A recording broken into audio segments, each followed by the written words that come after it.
सभी गुरु भाई बहन एवं मेरे यूट्यूब फैमिली आपके चरणों में मैं प्रणाम करती हूँ। मेरा प्रणाम स्वीकार करें गुरु भाई बहन एवं मेरे यूट्यूब फैमिली का। और जैसा कि हम लोग अभी पुस्तक पे बातें कर रहे हैं, पुस्तक को पढ़ रहे हैं अनमिल आखर, जिसमें साहब की जीवनी के बारे में हम लोग पुस्तक के माध्यम से सुन रहे हैं। तो आइए हम लोग चलते हैं अनमिल आखर में, और हम लोगों ने पीछे के वीडियो में जहाँ तक पढ़ा आज उसके आगे चलते हैं।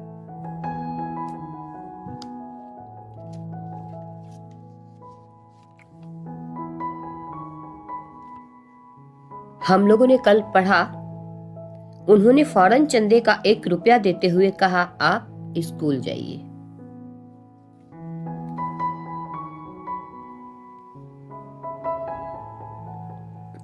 अस्ताचल सूर्य पेड़ों की ओर में छुप रहा था। सांझ अभी रात का द्वार रोके खड़ी थी। पंछी अपने घरों को लौट रहे थे।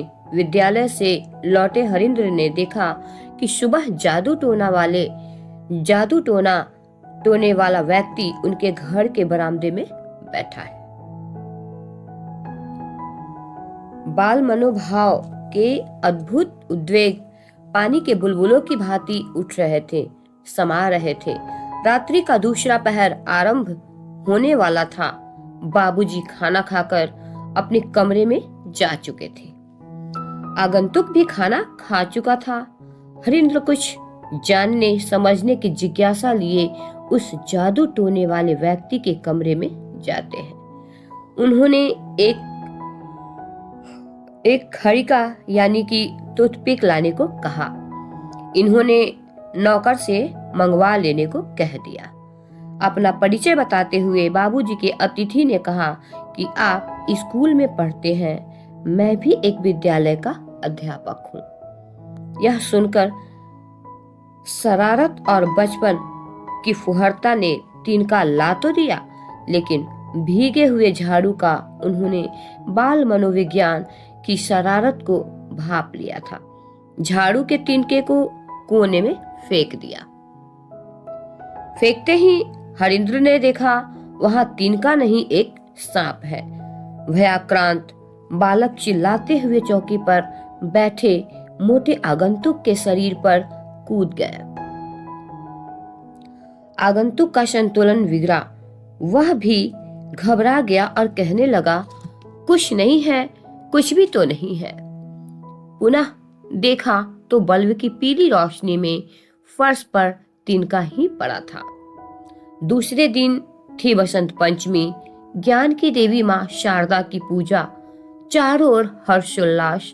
बच्चे लाल पीले हरे कागज के टुकड़ों से विद्यालय के प्रांगण को सजाने में व्यस्त थे, तो कुछ फूल मालाएं सजाने में, कुछ मिठाइयां और प्रसाद बांटने में। जहां वीणा वादिनी के आशीर्वाद से अंधकार से प्रकाश में जाने का मार्ग प्रशस्त हो रहा था, वहीं दूसरी ओर भ्रम और विस्मय में डूबे हरिंद्र अपनी ज्ञान की परिधि को विस्तृत करने में लगे थे।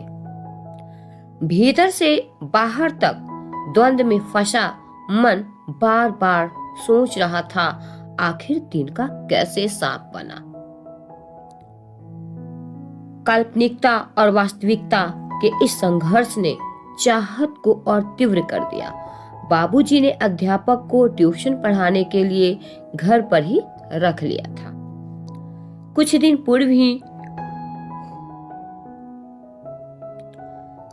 पूर्व ही बालमन ने जिस जादूगर का जादू देखा था, उसी से रहस्यमय दुनिया का ज्ञान प्राप्त करने का उद्वेग जाग उठा।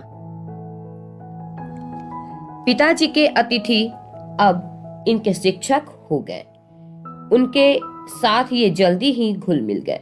सुबह उठते, बाबूजी से पढ़ते, स्कूल जाते, स्कूल से आते और शाम को अध्यापक से ट्यूशन लेते।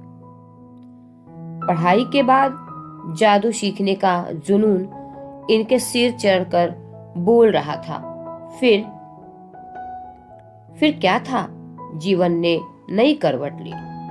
एक नया इतिहास बस लिखे जाने से थोड़ी ही दूर था। कभी कभार मोहल्ले में अपने हम उम्र साथियों के साथ खेलते इनका खेल भी तो कुछ अजीबोगरीब होता। भूत प्रेत जादू टोना का खेल किसी से भूत पकड़वाने की नौटंकी करवाते, कभी स्वयं ही भूत भगाने वाले तांत्रिक का अभिनय करते। इनके ये स्वाभाविक खेल आस पड़ोस में चर्चा का विषय बनते जा रहे थे। कोई इन्हें शिरफिरा कहता तो कोई असाधारण अवतार।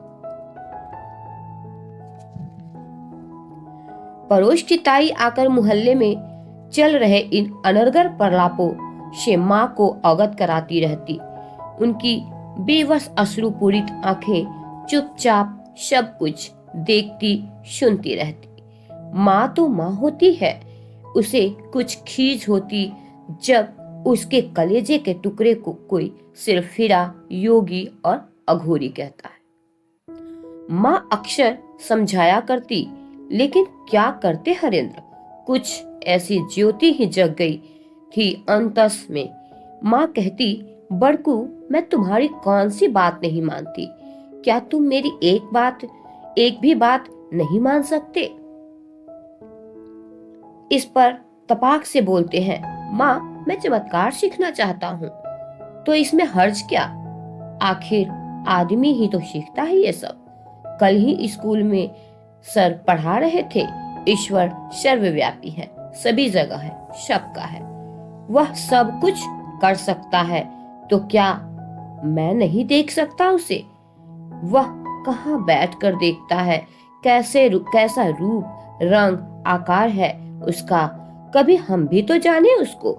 माँ उनके प्रश्नों की श्रृंखला को बस सुनती और अनुत्तरित रह जाती। वे फिर कहते हैं कि कौन है वह, कहाँ है, कैसा है? परमात्मा अगर सभी जगह है तो हम मंदिर, मस्जिद, गुरुद्वारा क्यों जाते हैं? सबके लिए है तो फिर पंडितों और बाबाओं की क्या जरूरत है? भगवान क्या इनकी निजी वस्तु है? जब देखो तो इन्हीं से राय लेती रहती हो, पूजा पाठ, धर्म, ध्यान सब में। तुमने क्या पूरी दुनिया के सुधार का जिम्मा ले रखा है? माँ की आवाज में कड़वाहट थी। तपाक से हरिंद्र ने कहा, नहीं माँ, मुझे सच जानना है, बादलों के उस पार का सच। आदमी जब भगवान के यहाँ से आता है और फिर एक दिन भगवान के पास ही चला जाता है, तो भगवान आदमी के पास क्यों नहीं आ सकता? माँ मैं उसे लाऊंगा एक दिन, देखना माँ। माँ भी कहाँ हार मानने वाली थी, फिर बोली, पढ़ो लिखो बाबूजी की तरह बड़े अफसर बनो। आप बड़े हैं, छोटे भाई बहन आपको देखकर ही तो सीखेंगे, अब अच्छा बुरा सब कुछ।